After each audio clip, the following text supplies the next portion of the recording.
This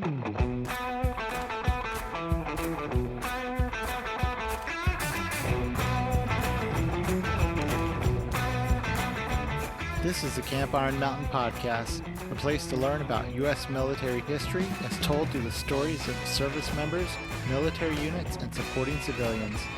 Join us as we work to preserve their memories for future generations.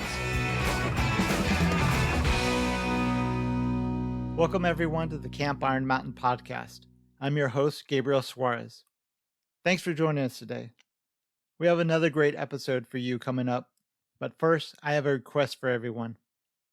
If you enjoy listening to the podcast, there are two simple ways for you to help us grow our audience.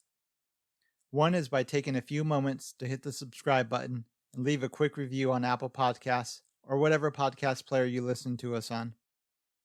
Another way is to share a link of the show to any family or friends who you think might enjoy listening to it as well.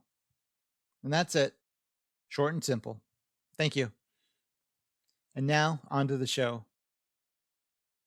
I'm more than excited to introduce you all to our guests who will join us not only for this episode, but for the next two.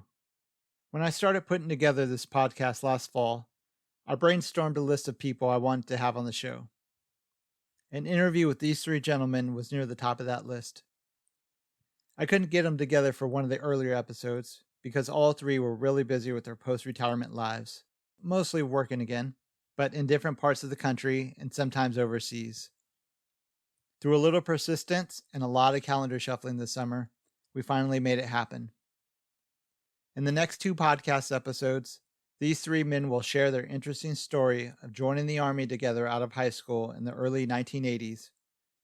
They stayed together throughout basic training, infantry training, airborne school, in their first unit at the 82nd Airborne Division, and even deployed to combat together during Operation Urgent Fury, the U.S. invasion of Grenada. The first episode, episode 11, will focus on their childhood friendship and their early years in the Army. In episode 12, you'll hear them speak about their participation in Operation Urgent Fury as part of the 82nd Airborne Division's long-range reconnaissance platoon. And now a quick introduction to our guests.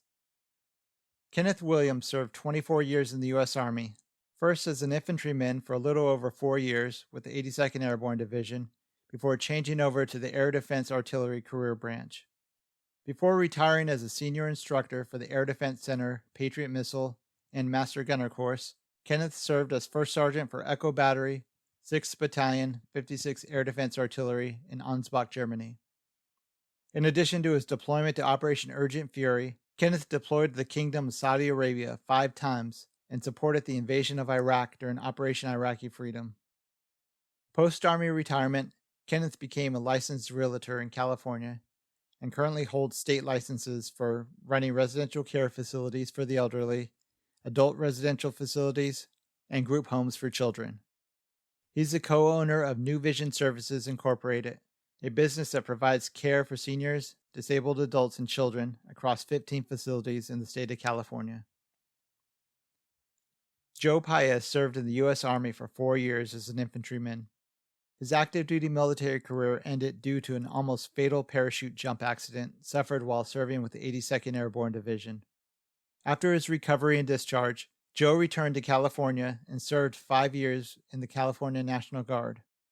He earned his bachelor's degree from California State University, Sacramento, and eventually got hired as a civil servant with the state of California, serving for over 30 years in the information technology sector before retiring in 2020. Post-retirement, Joe keeps busy by volunteering with his local VFW Post, where he's currently the post commander, running his own art studio business, Romero Design Studios, and is a job developer for the Volunteers of America nonprofit organization, where he works with previously homeless veterans to help them find jobs. Dale Comstock is a legendary special operations soldier and warrior. He's given over 37 years of service to the United States, combating U.S. enemies abroad as a U.S. Army paratrooper, Green Beret, Delta Force operator, OGA paramilitary operative, and as a mercenary. During his career, Dale was a renowned weapons expert and fighting instructor. He was also decorated twice for valor in combat. Since 2001, Dell has been a successful businessman, starting and operating 3 security companies, selling 2 of them. He continues to operate the third company, Strategic Outcomes Asia, out of Bali, Indonesia, where he resides for half the year. You can read more about his life and combat experiences on his website, dalecomstock.com, and in his autobiographical book, American Badass, The True Story of a Modern-Day Spartan, found wherever books are sold. Links to these and his other social media handles are in the show notes. So without further ado, please enjoy episode 11, From Friends to Brothers, Service with the 82nd Airborne Division. All right. I have a great show for you today. I want to welcome 3 fine Americans, Kenneth Williams, Dale Comstock, and Joe Paez. All 3 of them have a great story to tell about joining up in the Army in the early 1980s, and then also all deploying to Operation Urgent Fury on the island of Grenada back in 1983. So, gentlemen, welcome. Thanks for doing the show. Thank you. Thank you. Thank you for having us. The most basic thing I always ask everyone, where you grew up, where you're from, but for your guys' story, you guys kind of grew up as childhood friends. Can you guys kind of talk about a little bit, where you guys met, types of things you guys did in high school together, and if you care to, any like funny stories or experiences you care to share? So whoever wants to go first. Go ahead, Joe. I was born a poor black child. So I obviously I grew up and was raised in Sacramento, and I think met Kenny first. He was the group of kids that would walk right by our elementary school and go to the other elementary school down the road. But he eventually, I think, started going to Kennedy. You went to Kennedy in 6th grade, did you, Kenny, or did No, we I meet? did. We met at Rudder. Yeah, 7th grade. Okay, 7th grade over at Rudder Junior High School, and then it was later that we ran into Dale. Dale moved into town right over by Kenny, and so we all caught the same bus to school, and that was in front of Kennedy Elementary School. So yeah, that's how we all met. I of course was born and raised in the neighborhood. Kenny had moved into the neighborhood a little bit later, and then Dale had moved in high school, and so we all went to high school together. Dale, when did you start going to Valley? Man, I think let me think here. It was my junior high year, so 1979, I believe. Yeah. That's what I remember. You started hanging around with Kenny first, and of course, Kenny and I, we'd run into each other and goof off all the time. But the thing is then I think you guys, they both kind of hung out together first, and then we kind of ran into each other because, of course, we all rode the same bus out to Valley High School. Yeah. Elk Grove Unified, and so we ended up just being good friends because, we all stuck together anyways. And I think that's what I remember as far as how we grew up and how we met each other as kids, and eventually joined the Army together as kids. Yeah, that's the way I remember it as well. And then I remember after, man, I I got a lot of feedback in this thing, and it sounds okay. like I'm drunk. But I swear I'm not drunk, and I'm actually speaking faster than what it sounds. Like, oh my god! Well, you guys chat ahead, and let me see if I can sort this out on my end. Oh my god! All right, go ahead. Yeah, go ahead and just reset and start over. We'll go on with the other 2. Okay. Between the 3 of you or 2 of you, did you guys ever hang out at each other's houses, and your family's ever good with all you guys hanging out? Yeah, they were. We used to do. But back in the high school days, we were used to. I had a job at First Taco Bell over on Florin Road in Sacramento, and then I later, I got fired from there, and then I got a job at Chuck E. Cheese's Pizza Time Theater off of 65th behind Florin Mall, and so I used to hang out with Joe, and we had two other friends, and then Dale would join us, and we were. I remember one little funny story where I was getting off work, and Joe picked me up, and we were all riding in the back of his pickup truck, his dad's pickup truck, behind the shopping center there. It was on shopping center grounds, and Joe was I think he took a turn too sharp, and he rolled the pickup truck in the parking lot, and we all went flying out the truck, and I watched it roll right over us, but it was the bed, so it was like just watched it as everybody came out, but we were all okay. I think the only person who was really, really upset or hurt was Joe from hitting the ground all the time with his fist because he's mad at himself, and his dad's going to kill him. He was thinking to himself, but he had a great dad. His dad was more concerned about us all being alive and all right than anything. Forget about the truck. But we had fun hanging out. We really did, especially in the evening time, because that's when I got off work, and Dale was with us. He came and joined us, and then Joe, of course, he was the driver, and of course, but that's some of the antics that we did. I know in high school we were usually all around each other all the time, pretty much. We see each other during school, and we'd always meet up, especially at the end of the day to catch the bus, and so on. So, hey, so I'm back on. I don't know if you guys can hear me. Can you hear me now? Yeah, it sounds good. Yeah, actually sounds pretty good. And I actually sound like I'm normal. I'm not drunk anymore. Wow, it's amazing. We'll have to keep... I was like, no way is he recording me like this, because I thought, man, holy, can I speak any slower than that? Oh my God. Yeah. I just want to chime in on what Kenny said about the truck accident that night. I do remember going to Chuck E. Cheese Pizza. It was a total of 5 of us. Me and Joe were in the cab, and we were hauling ass. And behind I can't remember if it was a Walmart parking lot or what it was, but it was empty. And it was called White. What was it? It was called White Front. Yeah. Well, anyways, you were going really fast, and he. Oh, come on! I was going that fast. And he goes around this corner, and there was actually some water in the parking lot, right? And he hit that water making a sharp turn, and that's when he lost traction. And then what happened was, as we're going sideways, the tires finally grabbed. It literally flipped the truck over, catapulted the guys in the back out on the street. And then I remember the cab got crushed with me and Joe, and we were sliding. I remember sparks were flying. The cab got crushed. We were upside down, and I was laying on my head and my neck. And when the cab got crushed, we couldn't open the door, and there was barely any room to climb out. And then the oil leaked on the engine, and then the cab's filled up with smoke, right? So I thought, we're on fire, we're gonna die. And and I swear I thought we were gonna die. I was like, oh my God, I can't get out of here. And I'm on my head trying to get turned around.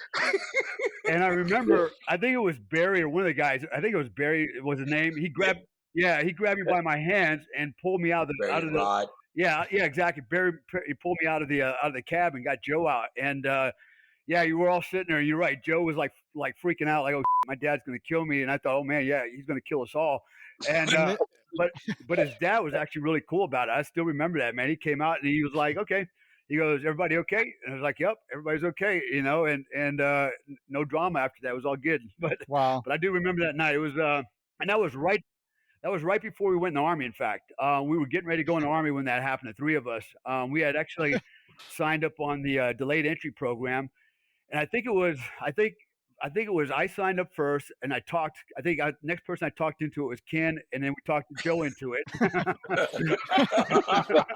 and the reason why we had an incentive to do that is because if we talked 2 of our buddies in, then we all got promoted to E2 before we ever went in, and we got, I think, a $3,000 bonus. So basically, oh wow. So basically, I started off by manipulating my friends so I could make extra money and get extra rank before I ever got in. That's kind of how Dale worked there. How did you guys, as parents, were you guys still under 18? So your parents had to sign, or were you guys over 18 already? No, we were Now 17.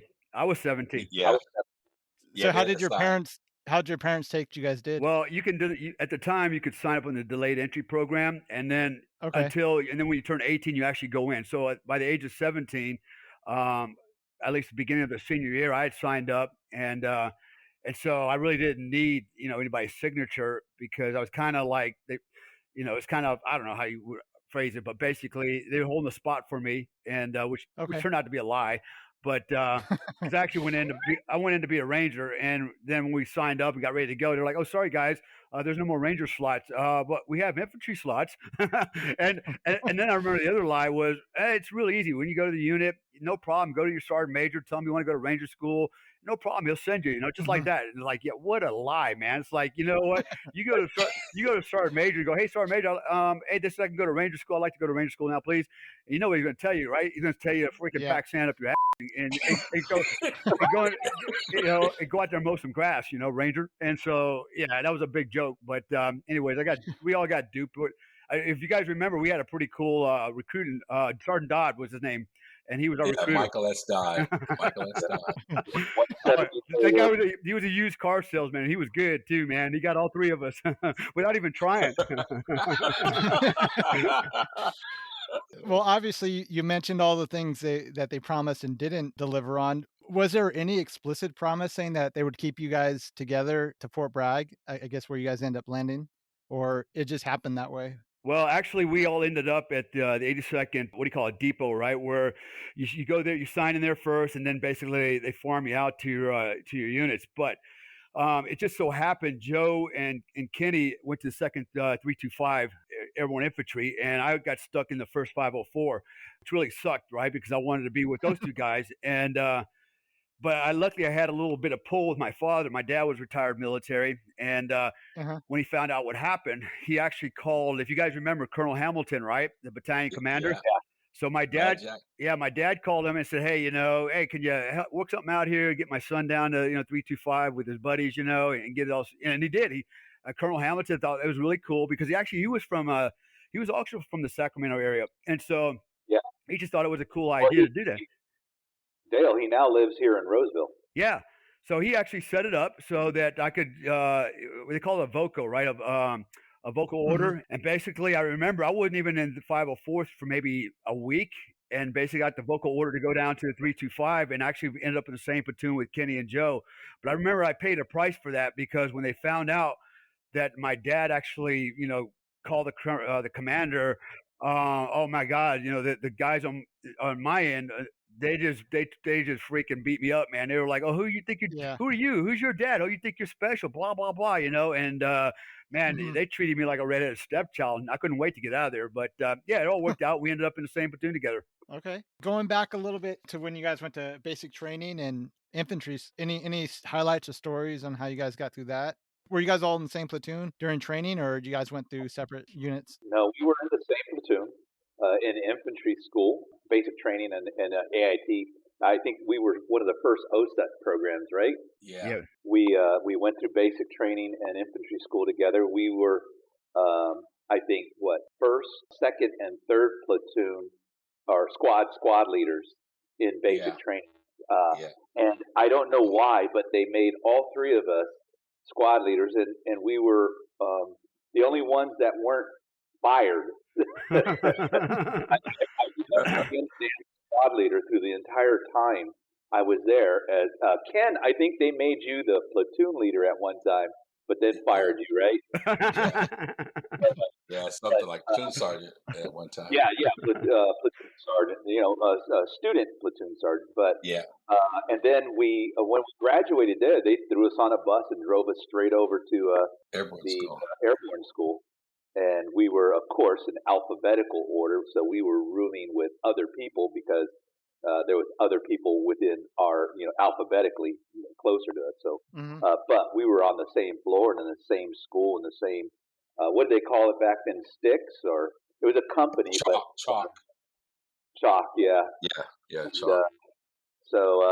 And then we made it through infantry school, or airborne school, and got relocated all to airborne or 82nd Airborne Division.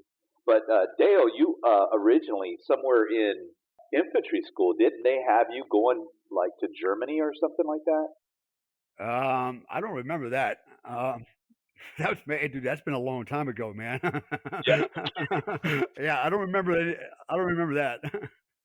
Every step of the way, we were able to just like pull a little chain here or a little chain there. Hmm. We figure our luck, is that we get all located in the same platoon. Like we ended up being all assigned to second platoon, Charlie Company, second of the 325th.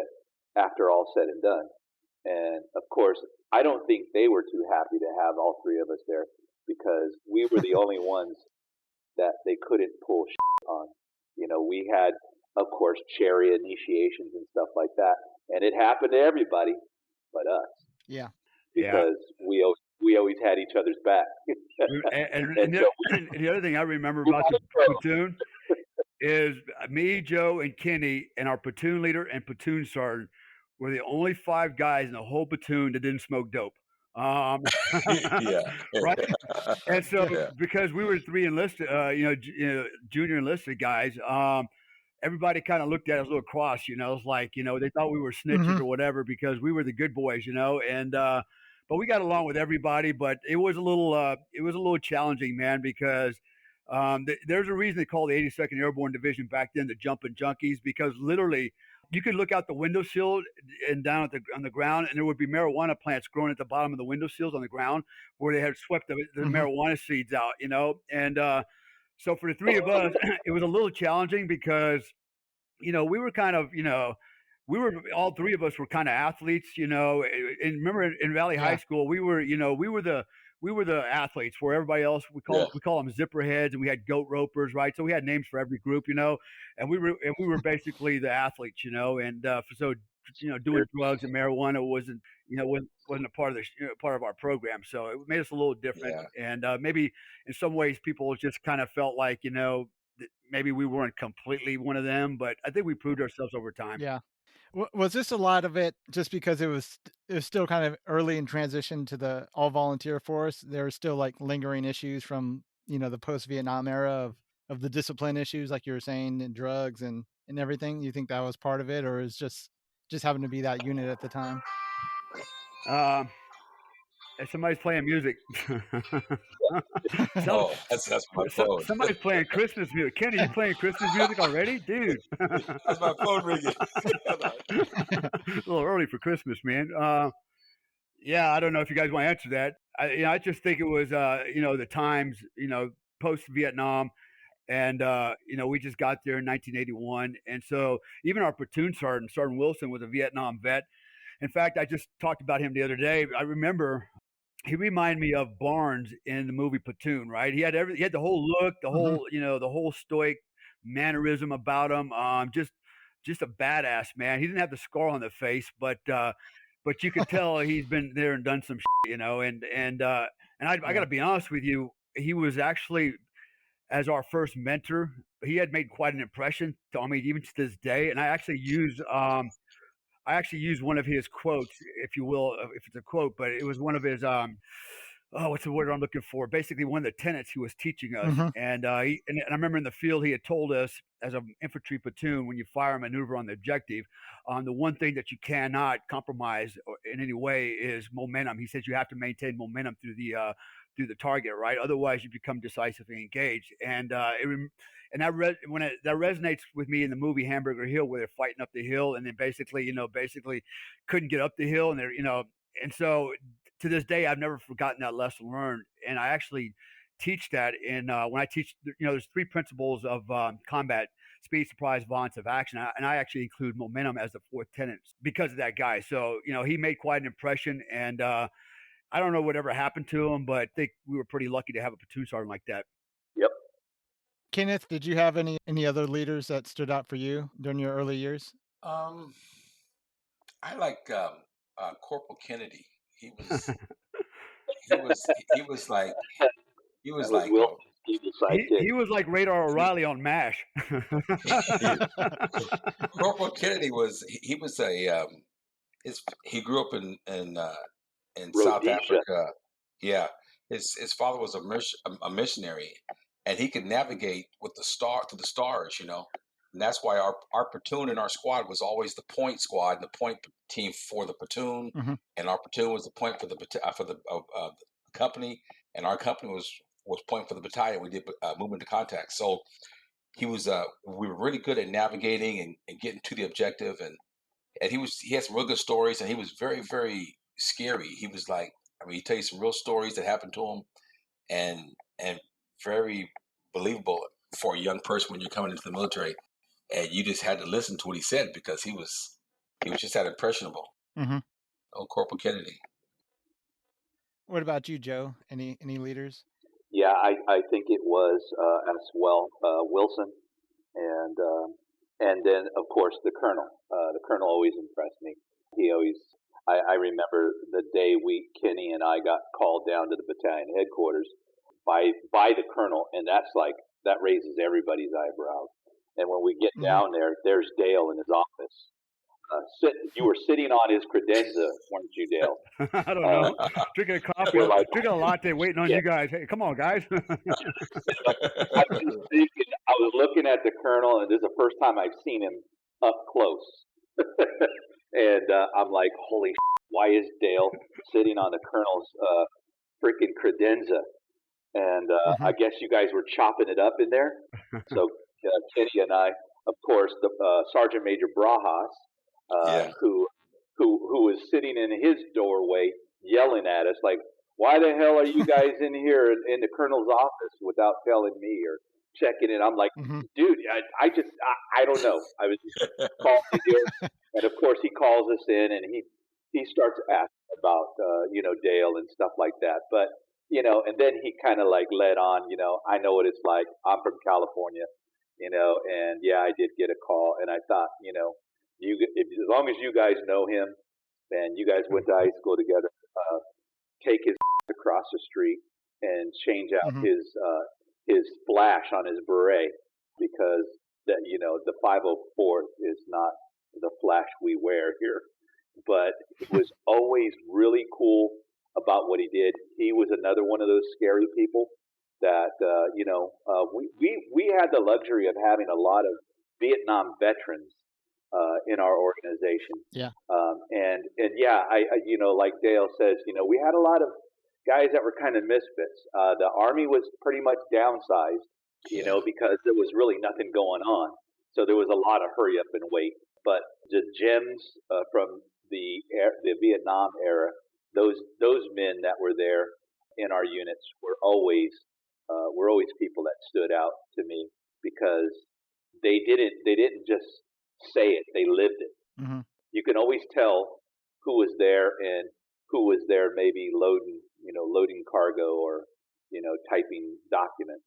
Yeah, Um, I think another Yeah. guy that was in our peer group that I think we all really admired was remember Private Annunciation from he's a Vietnam hmm, Americal medic. He was in our platoon, and I well, we think ran into him at 313. yeah, exactly. But he was the kind of guy that I think we all kind of looked at because at his age, man, he looked like he was 18 years old. I can't remember if he was Filipino or what he was, but combat medic, Marical, and he actually we looked at him like, okay, so this guy's been there and done that. Now he's like on the same level as us. In a lot of ways, I think in a lot of ways he was a good mentor for us because we kind of looked at him as the example of how to comport ourselves in uniform. So unfortunately, he passed away a few years ago, and I still remember the guy quite clearly, and that bright smile of his face on his face all the time. He's just a great guy. But Yeah.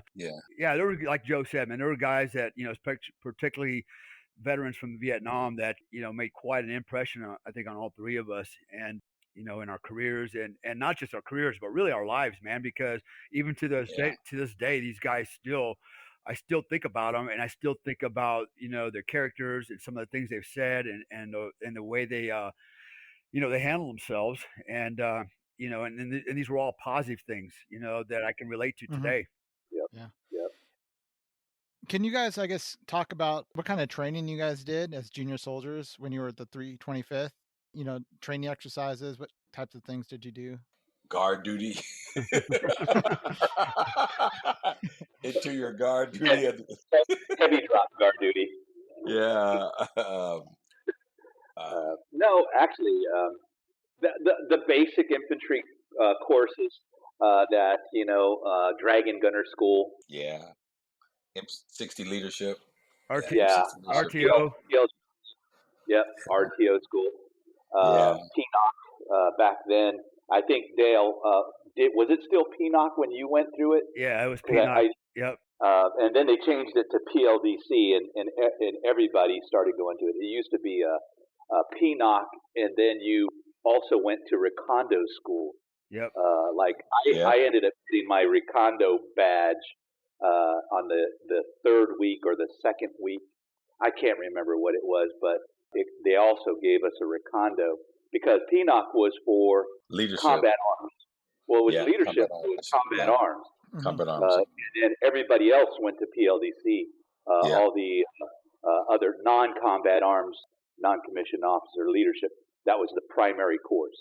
So, but that was usually the biggest one. Of course, we have our training cycles that would always they always ended in the last 3 months of the year. So, like every infantry organization, you always have the EIB, program that starts, 3 months before it finishes, and it's nothing but training. Yeah, they had ITC, which is intensive training cycle, and it was 3 cycles. One of them was we spent 6 weeks in the field, then we would come back, and I think we had 6 weeks of support, which meant guard duty and all that kind of stuff. And then the third week, I believe, was actually the second was post support as well, but the third one was, like Joe said, EIB, and also basically being on what do you call it? We were on ready cycle, right? So we were always at DRF. Yeah, DRF, right? Deployment readiness force. So we rotated through that cycle all year. That was basically 6, 6, and 6 is how it worked out. But it was PNOC, BNOC, and ANOC at the time. And PNOC, Recondo were one and the same. Well, not one and the same, but they were a joint school. Your division commander, early when you guys were there at the 82nd, he reconstituted a division long-range reconnaissance platoon. How were you guys selected for that? And separate from that, did you guys get to participate in any other specialty schools or training? What happened on that? I think. Go ahead, Joe. Go ahead. I don't want to jump in. Go ahead. I think Kenny already mentioned it. We were always the tip of the movement. We were always the tip of the spear. We were always called on to whether we were doing a joint brigade training or joint battalion training. We were always expected to be up front. And I think it's about the time we got word that we were going to be getting a third of the 325th as a one whole unit. And cohort. So, cohort unit. And they wanted to move some soldiers out and use some of our NCOs to go down to meet them in basic training and things like that. So they were making space for this. And they also wanted to reinstitute the long range reconnaissance platoon because of just bad information that we were, for our bad intel. Our intel was always late, so it was killing 2 birds with 1 stone. So he took the tip of the spear and moved them down to the 313. Yeah, let me expand on that. So every year they had an RTEP. Every platoon, every company had to go through an RTEP, which is Army Readiness Training Evaluation Program, something like that, right? And our platoon, so out of 15,000 paratroopers, our platoon actually was ranked number 1 because they actually evaluate, your performance in the field, blah blah blah. And it turns out that this platoon of jumping junkies, and I'm telling you, we were misfits because we'd go to the field and come out on Friday afternoon, clean weapons, and then party Friday night through Sunday night, and Monday morning go in the field. And this platoon would party like rock stars. I mean, it was insane in the barracks, right? I mean, literally, it was drinking as much as you could drink, but actually the three of us didn't drink that much, if at all. But the rest of the guys would get just blasted, and then they would beat it. Then they would beat the living dog crap out of each other, right? So it's like, what is going on? And then they all fell in love again, and we go out in the field and we do it again, right? So on one hand, it was like being in prison. Like these are like all like convicts, but they were really good convicts, you know, and because we were number one, and that was actually one of the reasons that we were selected as well, is because our performance overall throughout the entire 82nd was top. We were number one, and that's how it ended up. We finally got selected for that program. So they just took your entire platoon and Yes. made you guys alert. Is that what they did? Anybody in the platoon that wanted to be, because I know a lot of them didn't. Yeah. A lot of them chose to stay with the 325th. Okay. And of course, a couple of us, I think that's when we had to go see the colonel again, because now we're asking him to let us go. So you remember that, guys? Yeah, because he didn't. He's like, well, you fought so hard to get here. Now you want to leave? We're like, oh yeah. So the LRP fell under the division level. Were you guys attached to a battalion, or did you guys stay under division control directly? We fell under the Division G2, and as far as the company or the battalion, we were assigned to the 313th MI Seaweed Battalion, Combat Electronic Warfare and Intelligence Battalion. Okay. And Bravo Company. That was the GSR company, Ground Surveillance Radar Company. I don't remember all that, man. Okay. I just know we were in the 313th. Hey, you sure you weren't partying that hard back then either? I had COVID last year, so that's why I can't remember.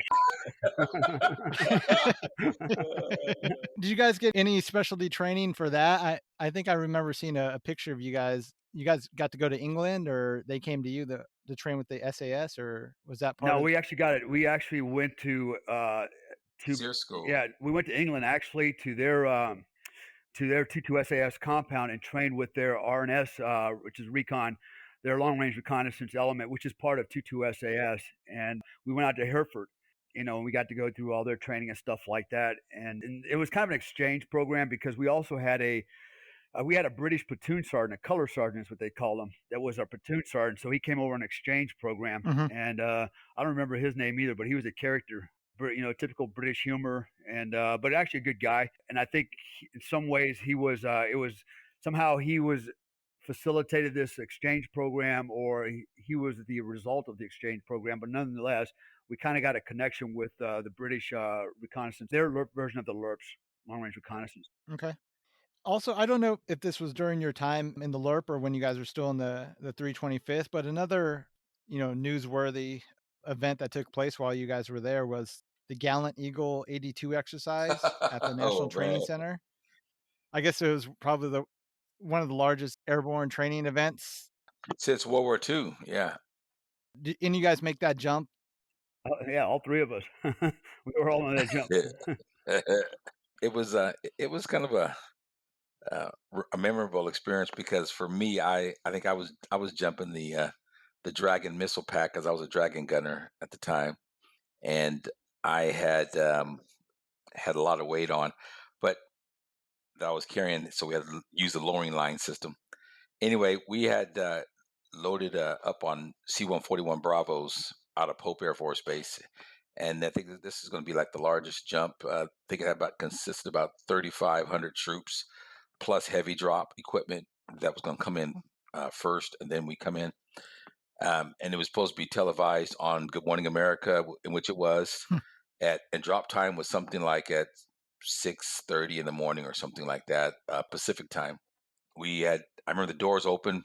We in-flight rigged. It was a long flight from Pope Air Force Base to the Mojave out there, Fort Irwin.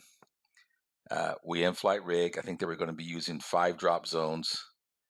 And then they were I think the drop zones were something like 90 seconds long or something, 95 seconds long drop zones, which is pretty long for a 141 Bravo to cover real estate. Mm-hmm. Anyway, I remember the camera light went on, and we had exit there. And I'm not quite sure where Joe and Dale were, if we were on the same aircraft. I think we were, but I was one who I know when I came out the aircraft, I remember it was cold. and windy, and I saw nothing but a sea of parachutes all around me, and I was moving very fast. Mm-hmm. We had high winds, of course, and I know I came out the aircraft, and I got the twist. We had jumped what we call in terms the crash 10 parachute, T10 parachute, which is really hard to. They were really steerable, but you can slip by pulling the risers. You can slip in and out of the wind, so you can change directions. Mm-hmm. Anyway, so we had coming down, With and I remember moving pretty out of fast. death harness. Yeah, so we call them crash 10s because you couldn't really steer them too much. So you came down and it was like as soon as you come out, I think drop altitude. I can't remember what it was, but you came out and prepared to land right away. But I lowered my rut, and all I remember is I hit the ground so hard, um, it kind of almost knocked me unconscious. Uh-huh. And I remember that I remember hearing after everything kind of quieted down, I could hear the helicopters flying around, the medevacs. I can hear people screaming, "Medic, medic!" I was in pain. I didn't know how, and the wind was pulling me, still trying to drag me while I was on the ground. I had to reach up and try to. We had the riser release, which you had to pull and pinch on the crash 10s. You had to open up and pinch it Mm-hmm. to release it. Was a fault too that they had later changed, but they had.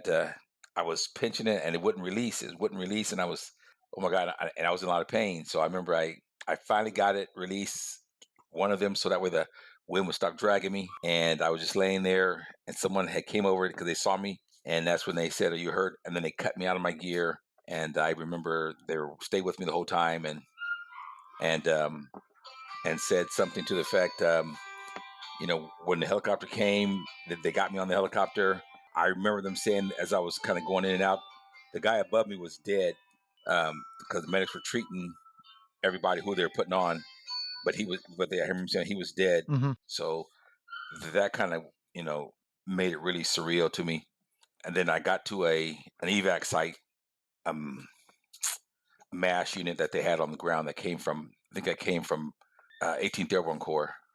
44th Med had set up a medevac collection point. And during this whole time, though, Dale's dad was down there with my mom and brother and my sisters, Mm-hmm. and they had witnessed a couple incidents where some parachutes did not open on some folks coming down, and that made them worry. And then they began to check, had Dale's dad go check with the chaplain, and they were looking for our names. Mm-hmm.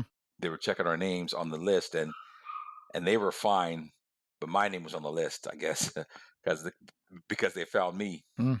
And my mom was there, and she came in, and it was full of people. Everybody was in pain, screaming. Mm-hmm. Our platoon sergeant was in there too. He had broke his back. Yeah, I think that ended his career, right? Yeah, it did. It did. He was he was in a lot of pain. So it was but like I said, it was kind of hush hush type of thing. Once you know I got a chance to see my family. They left. Yeah. Then they had this thing where they got us out of there as quick as possible.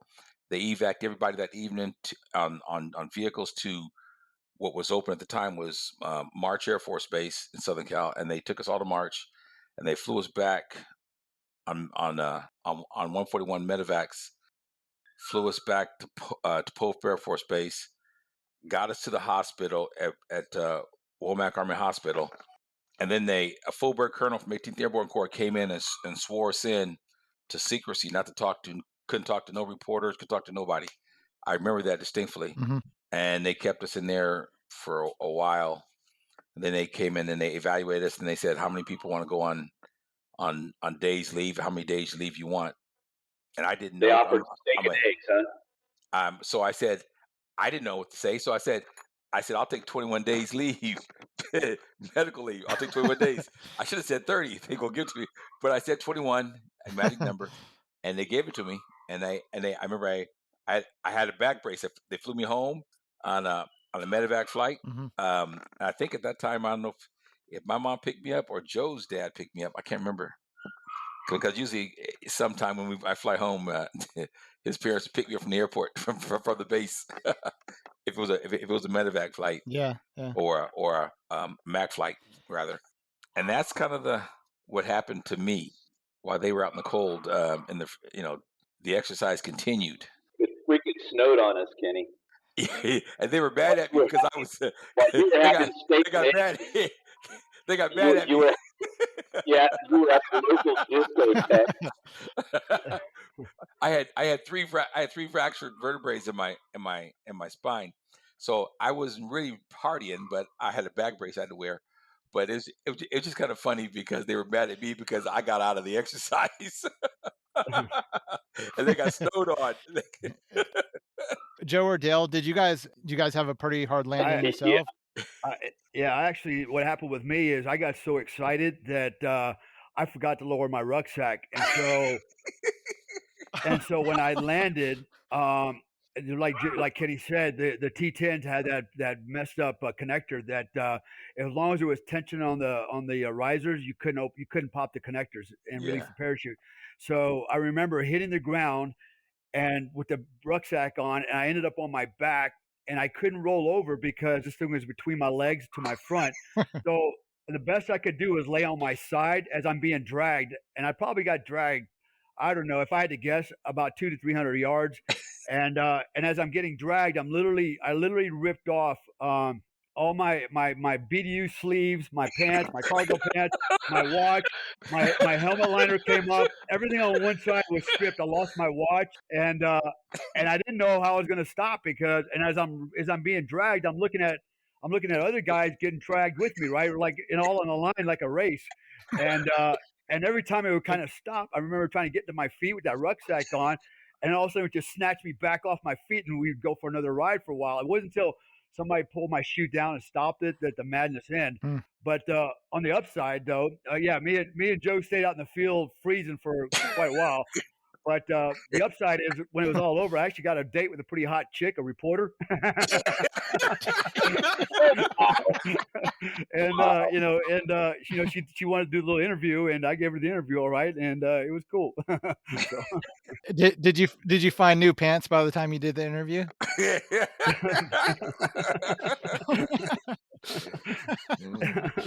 It rung my bell, right? So, and there was an immense ringing in my head. But as soon as, of course, I was one of the other guys just laying on my back. I got stopped by a bunch of tumbleweed. But I was sitting on my back, and I was like, "Oh my God, that hurt." And I opened my eyes, and of course, everything's moving. I could see helicopters above me, and but I can't hear anything.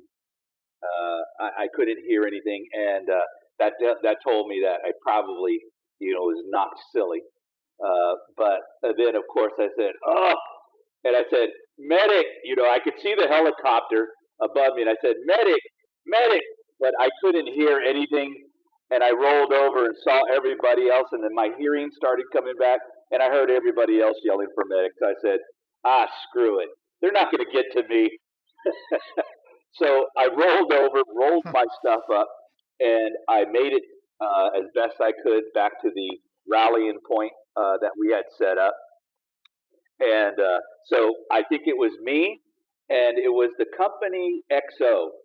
I can't remember. He was Hawaiian or something like that. I can't remember.